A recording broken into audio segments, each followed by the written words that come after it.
Assalamualaikum warahmatullahi wabarakatuh. Perkenalkan, saya Tantria Oktaviana, NIM 193211000092 dari program studi Agribisnis Fakultas Pertanian Universitas Trunojoyo Madura. Pada video ini, saya akan menjelaskan tentang mini riset yang berjudul Analisis Studi Kelayakan Bisnis pada Usaha Telur Asin, Studi Kasus Usaha Telur Asin Bapak Samsi di Desa Kembangan, Kecamatan Taman, Kabupaten Sidoarjo, untuk memenuhi tugas mata kuliah Studi Kelayakan Bisnis. Sebelum memasuki pembahasan, terdapat beberapa topik yang akan saya bahas ke depannya. Yang pertama ada gambaran umum usaha, yang kedua ada aspek teknis, yang ketiga aspek pasar dan pemasaran, yang keempat aspek manajerial dan organisasi, yang kelima aspek lingkungan, yang keenam aspek sosial, ekonomi dan budaya, dan yang ketujuh atau terakhir yaitu aspek finansial. Langsung saja memasuki pembahasan yang pertama yaitu gambaran umum usaha. Usaha telur asin Bapak Samsi merupakan salah satu usaha yang berlokasi di Desa Kembangan, Kecamatan Taman, Kabupaten Sidoarjo, Jawa Timur. Usaha ini didirikan oleh Bapak Samsi pada tahun 2012 dan telah berjalan selama 9 tahun. Usaha telur asin Bapak Samsi adalah usaha pribadi karena modal awal yang digunakan merupakan modal sendiri tanpa adanya kerjasama dengan pihak luar. Usaha ini menggunakan bahan baku telur itik yang diperoleh dari peternak bebek yang telah bekerja sama dengan Bapak Samsi. Selain memproduksi telur asin, Bapak Samsi juga menjual telur asin di tokonya yang mulai buka pada pukul 8.00 sampai 15.30 waktu Indonesia Barat. Telur asin yang dijual oleh Bapak Samsi ini bermerek Barokah Alam Telur Asin dengan gambar bagong sebagai logo usahanya. Nah, untuk logo usahanya sendiri yaitu gambar bagong sudah tertera pada PPT. Selanjutnya yaitu terkait dengan aspek teknis usaha telur asin Bapak Samsi. Yang pertama yaitu penentuan lokasi usaha. Lokasi usaha telur asin Bapak Samsi berlokasi di Desa Kembangan, Kecamatan Taman, Kabupaten Sidoarjo, Jawa Timur. Lokasi usaha ini terletak di pinggir jalan raya yang strategis sehingga mudah untuk diakses oleh masyarakat ataupun konsumen. Selanjutnya yaitu penentuan luas dan besaran lokasi produksi. Lokasi usaha telur asin Bapak Samsi tidak terlalu luas. Hal ini dikarenakan dalam proses pembuatan telur asin tidak membutuhkan tempat yang begitu luas sehingga lokasi menjadi efisien.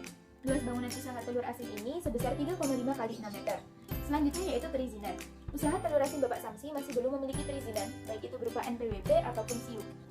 Selanjutnya yaitu terkait tata letak atau layout. Jenis tata letak yang digunakan oleh usaha telur asin Bapak Samsi adalah jenis tata letak produk. Hal ini dikarenakan peralatan produksi disusun sesuai dengan urutan proses produksi, mulai dari proses pencucian telur hingga proses pengemasan dan pemberian label untuk diperjualbelikan. Oleh karena itu, suatu pengerjaan akan lebih mudah untuk diikuti dengan pengerjaan berikutnya. Berikut ini adalah gambaran tata letak produk usaha telur asin Bapak Samsi, dapat dilihat pada gambar samping ini. Untuk keterangannya sendiri, yang pertama di huruf A itu ada ruang produksi, nomor 1 ada tempat pencucian, nomor 2 tempat pengasinan, nomor 3 tempat perebusan, nomor 4 tempat pengemasan dan pelabelan, nomor 5 toilet, di huruf B ada ruang berjualan atau toko, nomor 1 adalah tempat pemajangan telur yang akan dijual, nomor 2 gerbang utama, dan nomor 3 adalah tempat peletakan telur yang akan dijual. Selanjutnya, yaitu terkait teknologi produksi. Teknologi atau peralatan yang digunakan dalam pembuatan telur asin milik Bapak Samsi masih menggunakan peralatan yang sederhana dan tradisional, seperti bak, panci, dan kompor LPG. Yang selanjutnya terkait tenaga kerja. Pada usaha telur asin Bapak Samsi ini menggunakan 3 orang tenaga kerja yang mana pemilik sekaligus melakukan pekerjaan di bagian produksi, dan para pekerja ini telah bekerja selama 9 tahun. Selanjutnya bahan baku utama. Bahan baku utama pada usaha ini adalah telur itik yang dipasok dari daerah Jabon, Porong, Sidoarjo. Pembelian bahan baku dilakukan setiap minggu sekali dengan sistem perhitungan sebanyak 2.500 butir telur untuk 1 minggunya. Selanjutnya yaitu terkait dengan proses produksi. Yang pertama, mencuci telur itik dari kotoran yang dilakukan secara manual dengan cara menggosok kulit telur menggunakan kasa hingga kotoran bebek yang menempel pada telur hilang. Selanjutnya dilakukan proses pengasinan menggunakan batu bata merah yang telah dihaluskan, dicampur dengan garam beriodium serta air secukupnya. Untuk proses pengasinan ini, biasanya telur akan diletakkan pada box-box dan disimpan selama 7 hari. Setelah telur diasinkan selama 7 hari atau disimpan selama 7 hari, selanjutnya dilakukan proses pencucian untuk membersihkan telur dari batu bata dengan air. Nah, kemudian telur itu direbus menggunakan dandang atau panci yang dilakukan dengan manual di atas kompor LPG. Satu dandang berisi kurang lebih 300 telur bebek dengan membutuhkan waktu perebusan selama kurang lebih 1,5 jam hingga telur masak. Selesai direbus, telur akan disiram dengan air panas untuk menghilangkan garam di cangkang telur hingga telur terlihat bersih.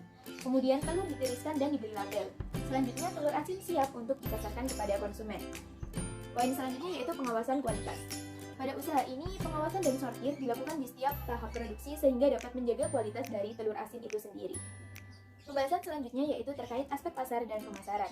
Dalam meningkatkan dan mengembangkan produk telur asin, maka Bapak Samsi perlu melakukan segmenting, targeting, dan positioning untuk mengetahui bagaimana posisi telur asin di pasaran. Yang pertama yaitu terkait dengan segmenting. Ditinjau dari segi geografi, penjualan telur asin dilakukan secara langsung oleh Bapak Samsi kepada konsumen melalui toko yang dijalankan sendiri oleh beliau. Dari segi demografi, telur asin Bapak Samsi dapat dikonsumsi oleh seluruh kalangan masyarakat, mulai dari anak-anak hingga orang dewasa, baik laki-laki maupun perempuan. Berdasarkan segi psikografi, telur asin ini dapat dikonsumsi oleh masyarakat yang memiliki gaya hidup sehat dan hemat. Yang kedua yaitu targeting.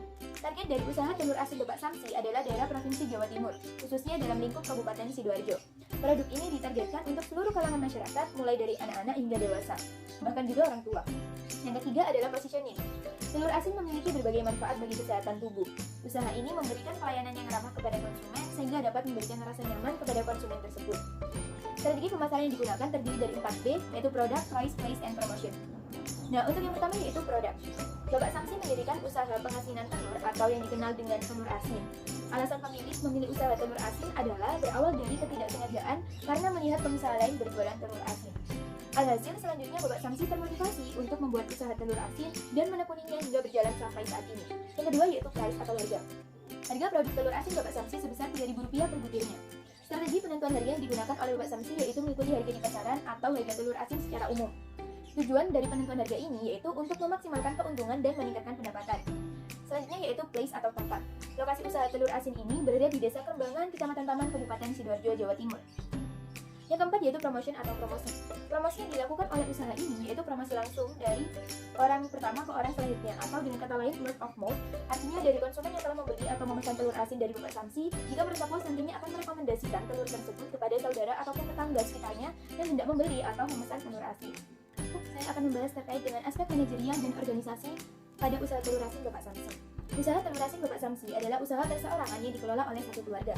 Manajemen yang dilakukan terdiri dari manajemen persediaan bahan baku, produksi, pengawasan kualitas, dan manajemen pemasaran. Tenaga kerja pada usaha telur asin ini berjumlah 3 orang. Dalam menentukan tenaga kerja, tidak ada perekrutan secara khusus karena usaha ini dijalankan oleh satu keluarga. Pembagian tugas tenaga kerja yaitu Bapak Samsi sebagai pemilik atau pengelola, Ibu Rusmiatul sebagai bagian produksi, dan Rustia sebagai bagian pemasaran. Dengan demikian, struktur organisasi pada usaha ini tergolong cukup sederhana. Untuk struktur organisasinya dapat dilihat pada gambar di PPT. Dan selanjutnya yaitu terkait dengan aspek lingkungan atau AMDAL usaha telur asin Bapak Samsi. Usaha telur asin Bapak Samsi tidak memiliki dampak terhadap lingkungan karena tidak menggunakan bahan kimia selama proses pembuatan telur asin. Nah, ke pembahasan selanjutnya yaitu terkait dengan aspek sosial, ekonomi, dan budaya usaha telur asin Bapak Samsi. Dari aspek ekonomi, usaha telur asin ini dapat meningkatkan perekonomian keluarga Bapak Samsi. Hal ini dapat ditinjau dari kemampuan pembelian barang-barang kebutuhan sekunder, karena pada awalnya Bapak Samsi hanya mampu memenuhi kebutuhan barang-barang primer. Ditinjau dari aspek sosial, usaha ini memiliki manfaat sosial yaitu untuk memudahkan pemenuhan kebutuhan keluarga.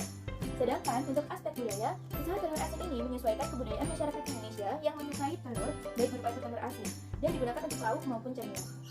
Aspek yang terakhir yaitu aspek finansial usaha telur asin Bapak Samsi.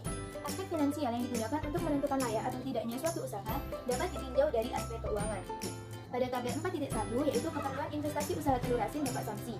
Dari tabel tersebut dapat diketahui bahwa investasi untuk membuka usaha telur asin Bapak Samsi sebesar Rp11.775.600. Kemudian ada tabel 4.2 yaitu biaya tetap usaha telur asin Bapak Samsi. Dari tabel tersebut dapat diketahui bahwa total biaya tetap usaha telur asin Bapak Samsi sebesar Rp11.775.600 dan total biaya penyusutan per tahun sebesar Rp1.397.800.